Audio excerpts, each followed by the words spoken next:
I'm Vinnie Politan. The subject of my investigation, the tragic murders of the Caneiro family from New Jersey. The accused is another member of that family, and his defense is that yet another member of the family did it. Here's the story.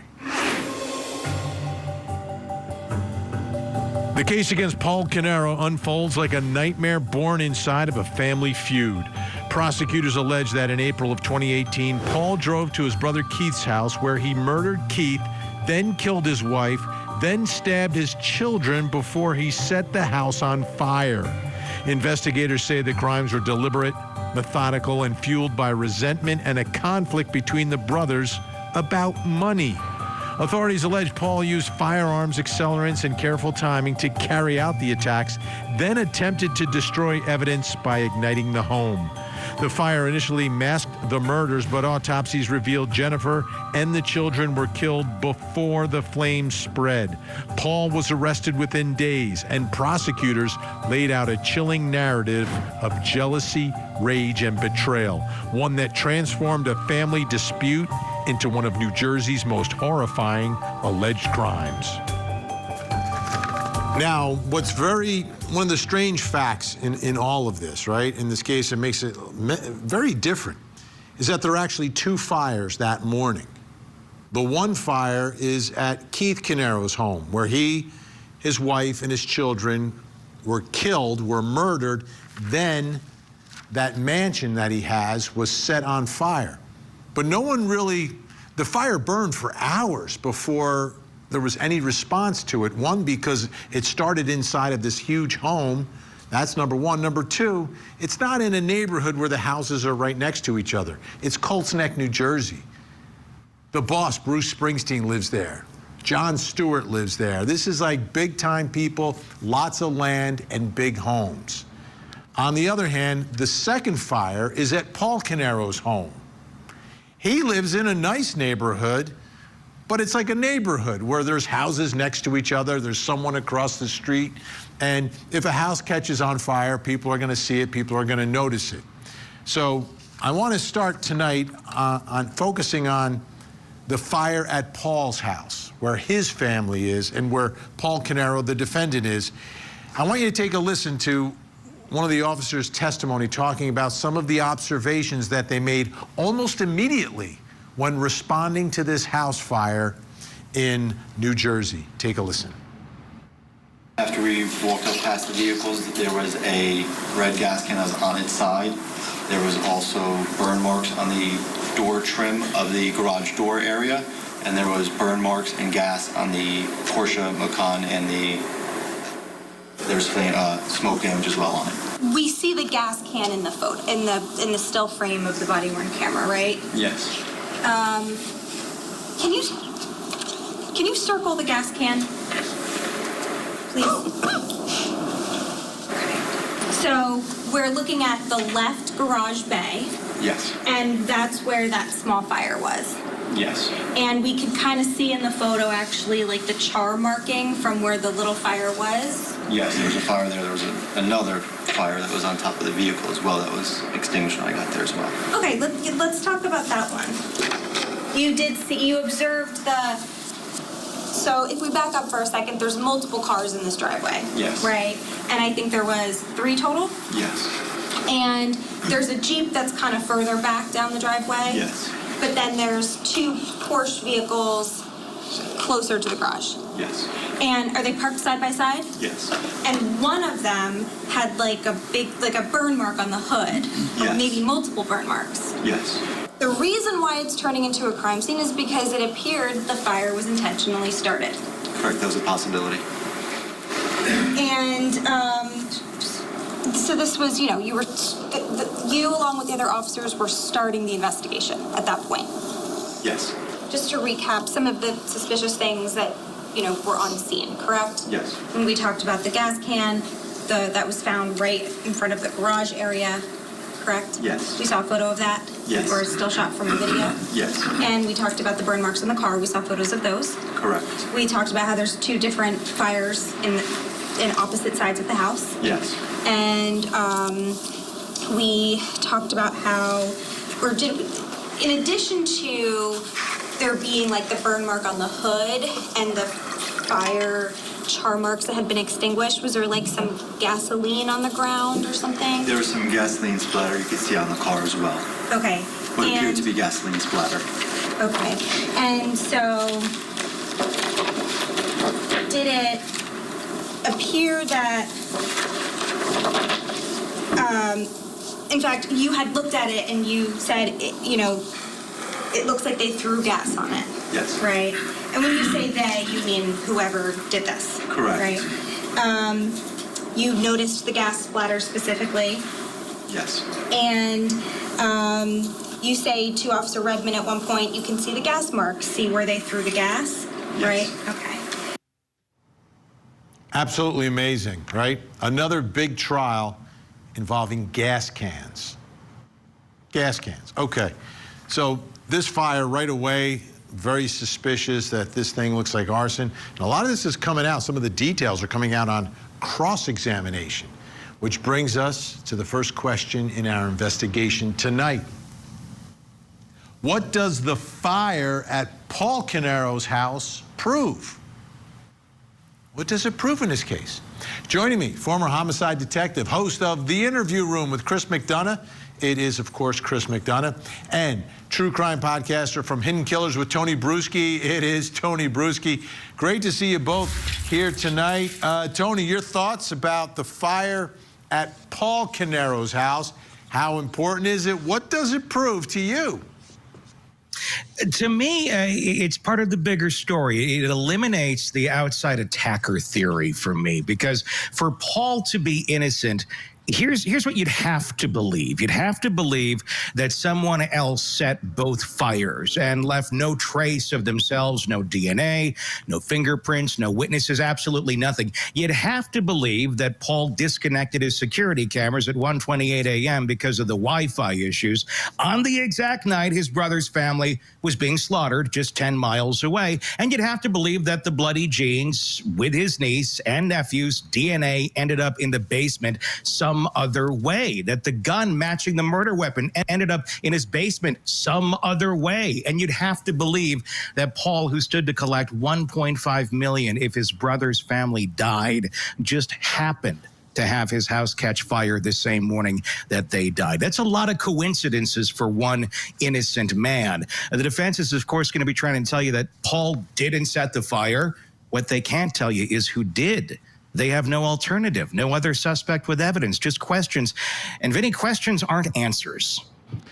Chris McDonough, what does the fire at Paul Caneiro's house that same morning that his brother's house was burning for like 7 hours with 4 dead bodies, what does it prove? Yeah, I think Tony's right on target, Vinny. I mean, we've got this type of evidence is really key when it comes to proving consciousness of guilt. The fact that he's trying to throw a deliberate intent, to create an illusion of a broader attack on the, not only his house, but his brother's house, which the cops aren't aware of at that particular point, really goes towards, the possibility that he's trying to set something up that he has no connection in any way, shape, or form to either of the two residences in terms of the attack. Now, there's another piece of video that was put into the case by prosecutors. This is a neighbor who is speaking, and this is referencing something that happened about 20 to 30 minutes before the fire crews arrived. Take a close listen. I woke to male voices outside my home. I turned, I looked at my clock. It was 4:30 a.m. in the morning. I got up, I opened my window shade, and I looked out my window. I saw 2 men running across the street with flashlights. They were in dark-colored clothing and black baseball hats. One ran to the front door and started banging on the door, and the other went into the neighbor's driveway, kneeled down, and was pointing the flashlight into Paul's backyard. Okay. Chris, anything on this? Well, you know, there's always Todd, right? Some other dude. And it sounds like, you know, this could fit into that category there. The fact that she sees two guys that, you know, early in the morning, it does raise suspicion. And obviously, as an investigator, you've got to eliminate, you know, why that could have been a possibility. And so I'm going to be real curious, Vinnie, to see, you know, how the investigators have, you know, put that one to bed. Yeah, Tony, from your perspective, the two gentlemen running 20 to 30 minutes before fire crews arrive? It certainly raises some eyebrows, doesn't it? And I'm completely on the same page with Chris. I'd be very interested to hear what investigators have to say about this at trial here. If it does anything, it opens up that window of, is there somebody else involved here? I mean, if you look at this case from a broader aspect, it is very hard to wrap your mind around this supposed loving uncle stabbing his niece 17 times and his nephew and killing his brother, who's his best friend, and his wife. I mean, it's absurd, but we have seen these sort of things in other cases where some still wonder were there others involved, a la Alec Murdaugh. Oh, absolutely. Although I don't believe anyone else was involved down in the Low Country. Some others do. All right. Guests are sticking around. Coming up next, what does Paul Caneiro's reaction to the fire reveal? I've been having problems with stuff in the garage. You've been having problems with stuff in the garage? Yeah. Okay. Did an affair lead to double murder? The Commonwealth's Attorney's Office has secured an indictment against Brendan Banfield for the murder of his wife, Christine, and the murder of Mr. Ryan. Prosecutors allege the defendant planned to run away with the family's au pair. So he killed his wife and another man. He was saying, I'm gonna kill her, I'm gonna kill her. It's a case of sex, lies, and deadly deception. The Au Pair Affair murder trial. Live coverage weekday mornings on Court TV.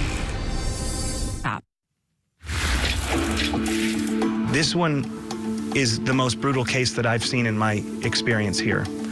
And I know that the entire team of investigators and people involved in working on this case, the fire officials, that they've struggled with this too. It was a huge investigation and a big story, a big case when it all happened. You have 2 fires, you've got 4 dead bodies. This is a big, big deal in that part of New Jersey. Like, stuff like this doesn't generally happen. It's down near the shore. Everyone's in a good mood. You got the beach, you got the ocean. So Paul Caneiro is captured on a piece of the body cam video at the fire at his house. So I'm going to show that to you. One of the things they're talking about is his security camera system. So let's take a look at that.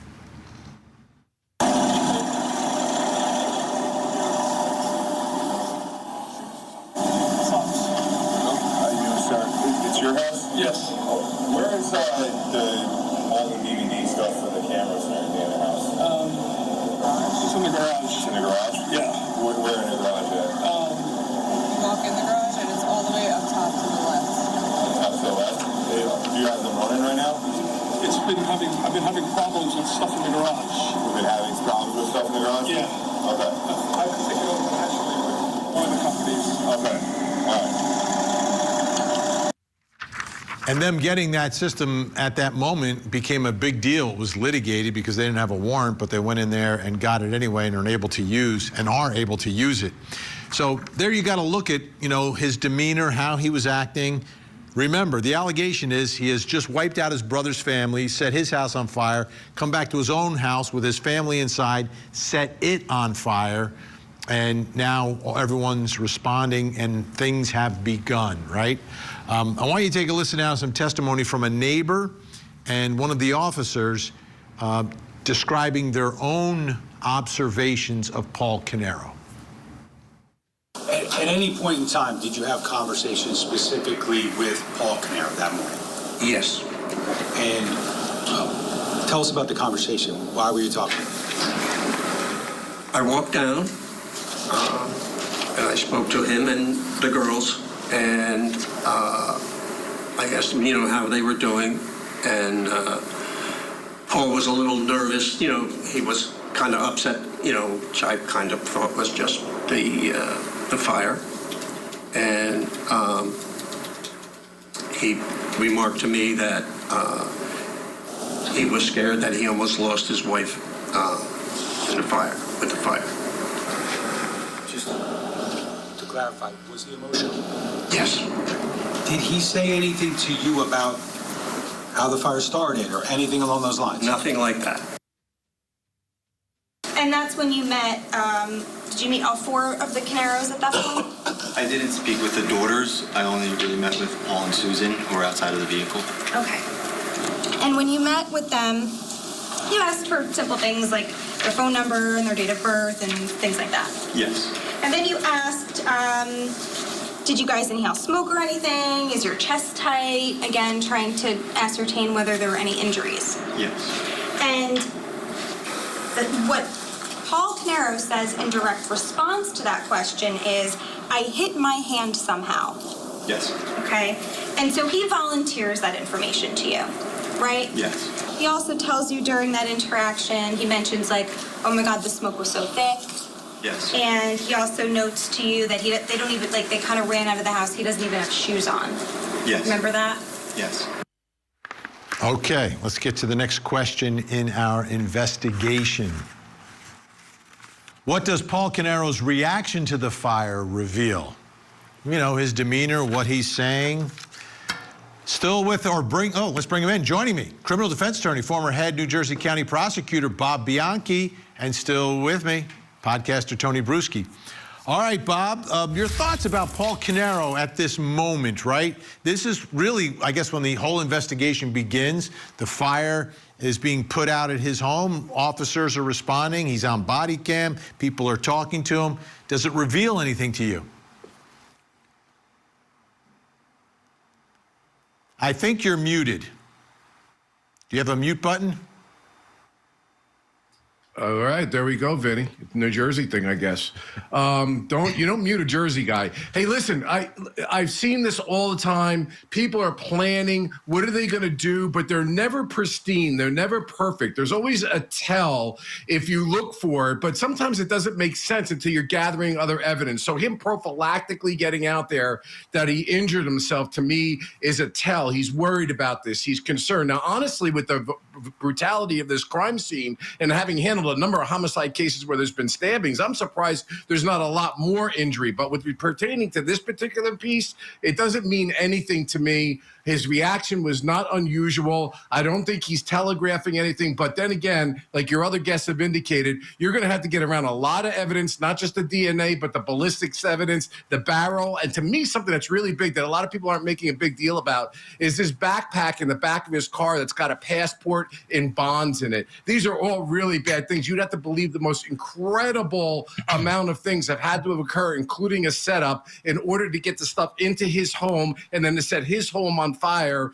in order to make it appear as if he is somehow not responsible for any of these things. It was his idea, in my opinion, to say that this was an orchestrated plan against him and his brother for somebody that had a problem with both of them. Maybe it was business related, who knows, and that he was a victim. But obviously that fell apart when they did the further investigation. Last point, they should have definitely looked into the brother. You don't want to leave anything open. Oh, we're going to get there. We're going to get there, Bob. We got a whole segment talking about Corey Caneiro. We'll get there. Let me ask you, Tony. Yeah. What about Paul Caneiro's reaction? You know, if it's 5 a.m. and your house is on fire and your wife and daughters just escaped, and then first responders and you're all kind of hanging out in the Porsche parked watching the house burn, and then you get out. I don't know. It strikes me as a little bit odd. I mean, here's the thing. If your house catches fire in the middle of the night or really anytime, you don't sit down in the car and wait. I'd be running around that house trying to find a hose, screaming, doing something, because that's what humans do. But according to the prosecutors, if we look at it from the perspective of Paul Caneiro, he had just come from his brother's house where he allegedly shot Keith 5 times, shot and stabbed Jennifer, stabbed 2 kids, including 8-year-old Sophia 17 times. And by the time the fire starts at his own home, I think he's crossed that line so far beyond normal human behavior that sitting calmly watching the flames probably felt like the easy part. I mean, it kind of feels like a really dark, scary film. The guy who had it all, the mansion, the businesses, the Porsches, and then the first responders show up and he's sitting there just kind of watching it all burn as everything descends into chaos that he allegedly created. Hey, Bob, I'd be interested in your perspective on this aspect of it, right? Let's take like the first moment. Like at what point of all of this does everything look very, very suspicious to the head prosecutor down there in that county in New Jersey? At what point of the events as they unfolded? Well, I know these people personally. Caveat: I've worked with them. They're excellent prosecutors, and I can only go on what my experiences and having worked with them is. I assume that when they hear there's a secondary fire, I mean, you got an officer saying at the scene. You got to remember, there's a lot of data coming in at one time. You got an officer that's already thinking that this fire was set and that it was an arson, but they may not necessarily be believing it's him. But then when they find out hours later that there was a fire at his brother's house and that there has been this horrific tragedy, there's no way that detectives are not now piecing these things together. But one of the first things you do is the exact opposite of the way this question's being asked. You try to make sure your investigators don't jump to conclusions, that they don't start coming up with too many theories of a case, because they do get locked in. And as the defense attorney said in their opening statement, tunnel vision and confirmation bias comes into play. So on one part of your brain, I think when they hear about the secondary fire, red flags are going up all over the place, but a good prosecutor is telling everybody, slow down, get the facts. Information management is going to be key here. You have two separate crime scenes going on. Let's not jump to conclusions before we're ready. That was probably the point at which they knew they had a serious situation, and they slow is fast under those circumstances. Tony, do you think this was a carefully planned alleged crime, or like kind of like thrown together? By the looks of it, I'm going to say thrown together. I mean, I'm questioning the cognitive function of this man through all of this, because it seems like, okay, there's somewhat of a idea that goes on with each of the steps that he took, but there really wasn't that second thought, that follow through. What's the effect to the cause of what I'm creating? It seems like there's some massive disconnect going on with him, and I'm going to go with this was very reactionary. Probably a long, slow brewing resentment that was triggered by something, and I'm going to guess it had something to do with the business dealings and being cut off from that paycheck. Yeah, it's to me, it's so difficult for me to understand brother turning on brother and wiping out a family, and it's forever, right? It's forever. And if it's about money, that's something that can always be fixed. Family takes care of family. All right, Tony Bruschi, Hidden Killers with Tony Bruschi. Great to see you. Thanks for all your help. Bob Bianchi's going to stick around. I know he has a lot to say about this next one. Still to come, why didn't law enforcement investigate Corey Caneiro?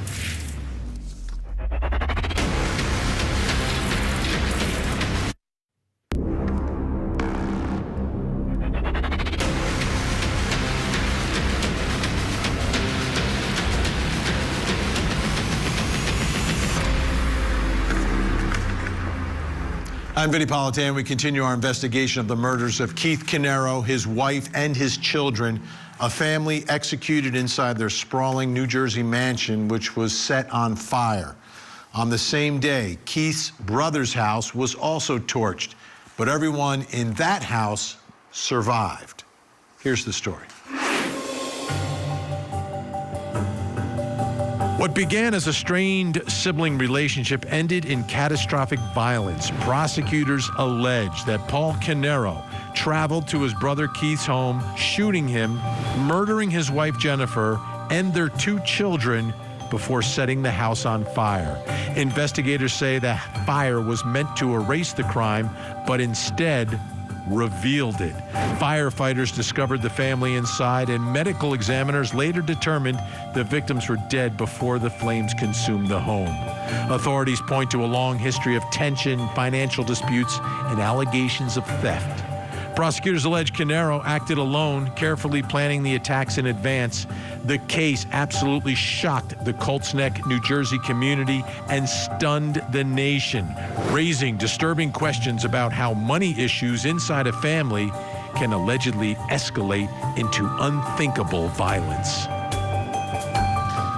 So far in this trial, perhaps the most surprising moment of the case came during the opening statement from the defense, when we learned what seems to be what the defense will be in this case. And it has everything to do with family, but nothing to do with Paul Caneiro. Take a listen. He did not commit these crimes. He did not hurt anyone. He did not harm anyone. He did not set any house on fire. And he certainly did not brutally murder the family members that you will hear he loved and cherished and adored so much. Corey Caneiro was on the outside of that. He wasn't a part of that. He wasn't a part of the businesses, and he wasn't a part of that close relationship. He was on the outside.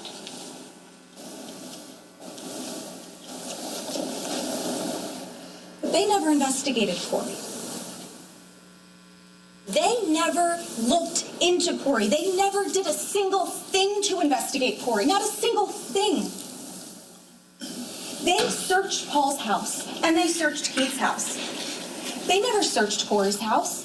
They searched Paul's phone and his electronic devices, and Keith's. They never searched Corey's. They got surveillance video from the area of Paul's house, the same way they did for Keith. They never did that for Corey. And they took and they tested Paul's DNA the same way they did Keith, Jennifer, Sophia, and Jesse's. But they never even bothered to get Corey Caneiro's DNA. I ask that you pay close attention to the incredible lack of investigation that was done in this case, especially as it relates to Corey Caneiro. They want you to follow the evidence. They want you to follow the money. Well, so do we. Because when it comes to the $3 million that was at stake, what you'll learn is it doesn't lead you to Paul. It leads you directly to Corey. That brings us to the next question in our investigation, and a very important one for the defense. Why didn't law enforcement investigate Corey Caneiro, the third brother? Still with me, former homicide detective Chris McDonough and New Jersey attorney Bob Bianchi. All right, Chris, I'll begin with you. Why do you think that they did not do that? They did not investigate the third Caneiro brother, Corey? You know, Vinny, it's really interesting to listen to that opening statement because it sounds like Paul is trying to take his brother down. So, you know, my question immediately is, well, what would have happened to, Corey had Paul gotten away with this allegedly? So I think the investigators looked at a couple of things right off right from the get-go. The first thing is what we call the victim risk continuum. And the environment, situation, circumstance pointed everything to a low-risk victim scenario. And that means whoever committed this crime was within the circle of influence to that victim and that home. And when you start thinking about when children's lives are taken so brutally, then you take the next step and you start looking for triggers. So I think where the investigators went was right down that path, as they've probably been trained to do. Bob Bianchi, I know you have a strong opinion about this. What are your thoughts here about why law enforcement didn't investigate Corey Caneiro, and is it going to be a problem? All right, let me start with this, Vinny. First, very calmly, very, very un-New Jersey-like. The prosecutor's opening statement, may I add, was exquisite. Not only she did a great job of putting the facts and the timeline together and the evidence that they're going to put forward. The defense did the best they could to dance with the one they brought. But if you listen to the defense's argument, it doesn't hunt. Here's the reason. She's saying the motive that the brother had was a financial one over this insurance policy and this payout. That's the same motive that the government is saying that Paul had.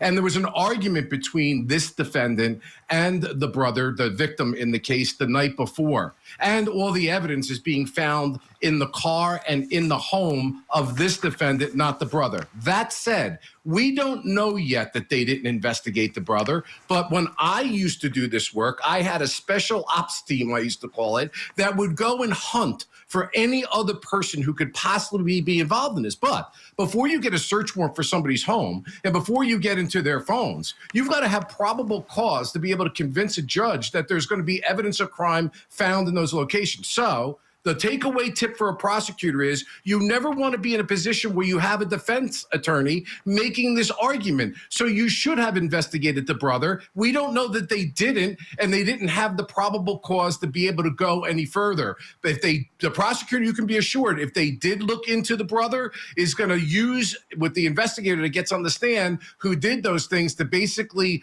front the defense lawyer to say, we did, and there was nothing there. So if they didn't do it, the prosecutors, shame on them. They left an opening for the defense to make an argument. I'm not altogether sure, knowing those people that were in that press conference that I know personally, that they did not try or at least look and did not develop probable cause with the brother. I want you to take a look at this. This is from the National Herald, some reporting. This is from November of 2018, right around the time when all this happened. And they reported that their parents, Sherry and Caesar Caneiro, are alive, according to Keith's obituary. They also have a younger brother, Corey Caneiro, who also lives in Monmouth County and who has not publicly commented on the deaths. Chris, would you be looking at any sort of reaction or lack of reaction from any family member? Does it mean anything? I mean, I've got to imagine this was devastating for Corey to lose one brother and have another accused of being the one who did it. But it seems like it's someone that almost the jury would want to hear from, but would investigators want to at least talk to him? Yeah, absolutely, Vinny. Just like the counselor said there a moment ago, you want to eliminate that guy as quickly as possible. Which now you can think about, what did the neighbor see? She sees two people allegedly, with a flashlight. Here's a question that comes to my mind. Is Corey one of those two people? And in fact, if he is, and this is a hypothetical, of course, which you would want to eliminate as investigator, is he involved with his brother? Okay? And his brother knows that and has put him into a prisoner's dilemma. Bob, what are your thoughts here about the motive in this case? That it really did come down to dollars and cents. One brother accused of siphoning money away from the other brother, stealing money from a trust account of which he was the trustee, and his entire lifestyle would be completely undermined because the business was going to wrap up. How do you, I guess what I'm trying to do is try to understand how someone can get there. Like, you've got a family, best man in your wedding. They've been described as one, like, even though it's two separate families, they live close by. It's like one big family. On how he could get to that point, that his lifestyle could override the lives of his brother, his sister-in-law, and his niece and nephew. Betrayal. Cain and Abel. I mean, you go back all the way to the beginning of time. They could be very close with one another, and that he felt he was being betrayed by his brother. And whatever emotionality occurs, I mean, I talk about this with you, Vinny, I think a couple times, maybe offline too. When you do this work long enough, you can't wrap your head around why people bring themselves to get to this place to do such dastardly things. But greed and envy and a belief that the brother was not being fair to him and that he stood to gain this money. Remember, the prosecutor did a great job in the opening statement of saying that all of them had to be dead for him and the brother to collect. He would collect $1.5 million. That's how that trust read. So it doesn't make sense to any of us, but the prosecutor also made another very good point in their opening statement, which I've said many times myself in opening statements as a prosecutor. I will never be here making sense of why somebody did what they did, because it doesn't make sense. No homicide of a loved one ever does. All right, Bob Bianchi, thank you so much. Great to have you on tonight. Chris is going to stick around. Coming up next, why was Jennifer Caneiro stabbed and shot? When he arrived, he turned off the generator to their home, and then he cut the power to the house. What are you reporting? Fire. the tragic murder of Keith Caneiro and his entire family. The defendant repeatedly shot and killed his brother and then moved to murder the rest of the family inside the home. Their sprawling mansion set on fire. Paul and Keith were not only brothers but business partners. This one is the most brutal case that I've seen in my experience here. The Mansion Murders Trial. Live coverage weekday mornings, 8, 7 Central on Court TV. And then he waited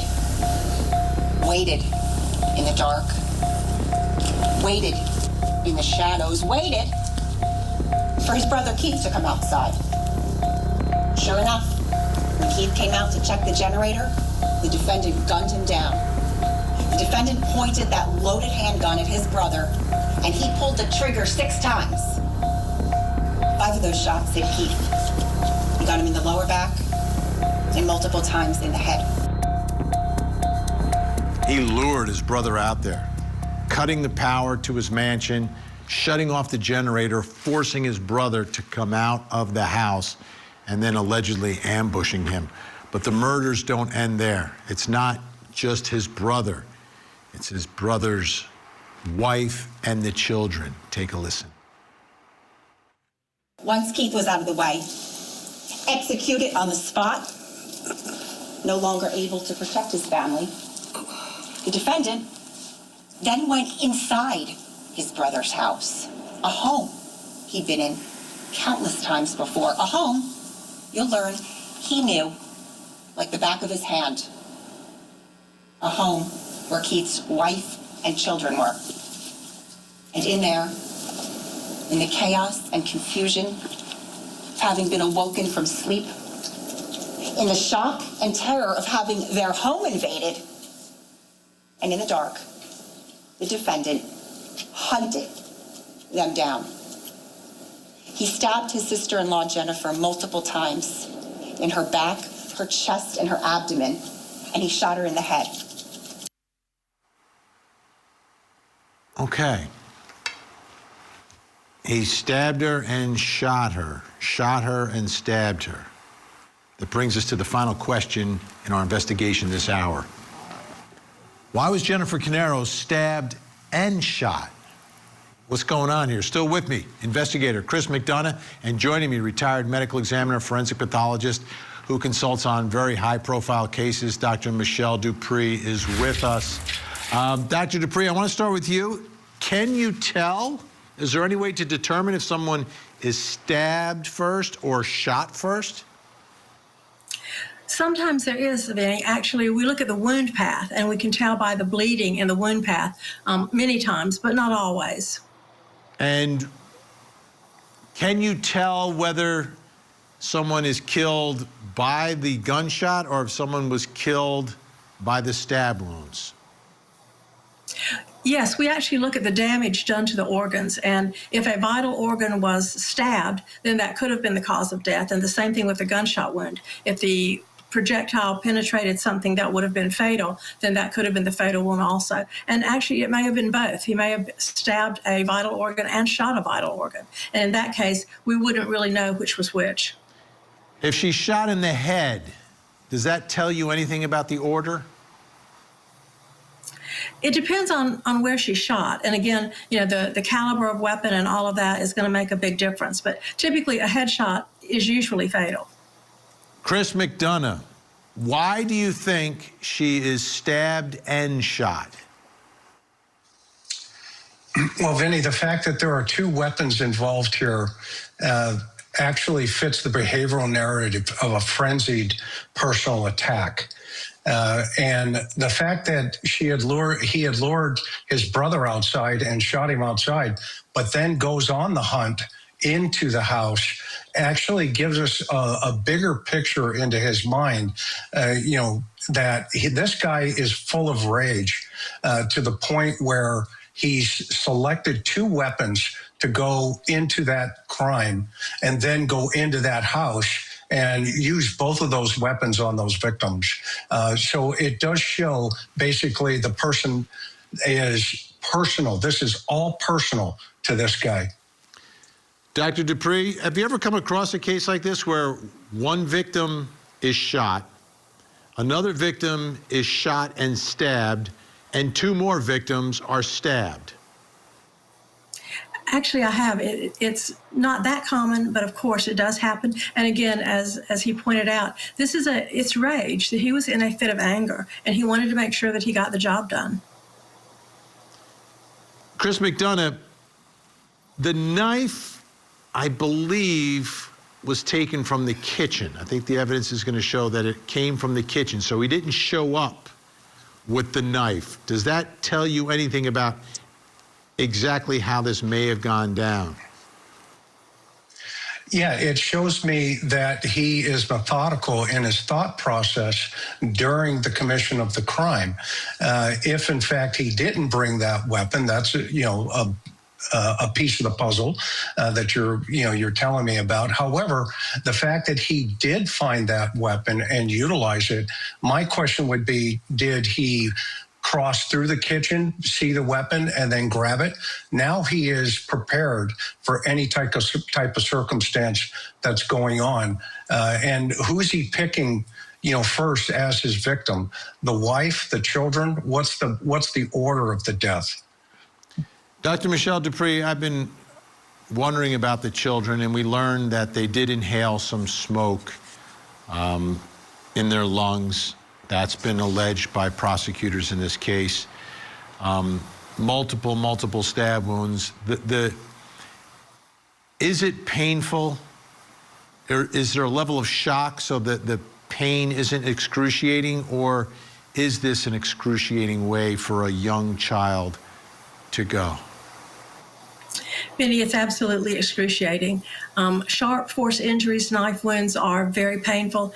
And then you put the smoke inhalation on top of that. It's frightening. It's very scary. The children can't breathe. It is a horrible way to die. And then, Chris, the other part of trying to uncover, actually, I want to ask Dr. Dupree this before we run out of time. The fact that the bodies are left and then the fire comes, how much does that compromise what you can take away from the scene? It really depends on how badly the fire damages the body, but oftentimes, especially with a gunshot wound or sharp force injuries, we can still determine that cause and manner of death, especially if that knife or that bullet hit a bone. That is not often destroyed in fire. And Chris, what do you think the motivation was for the fire?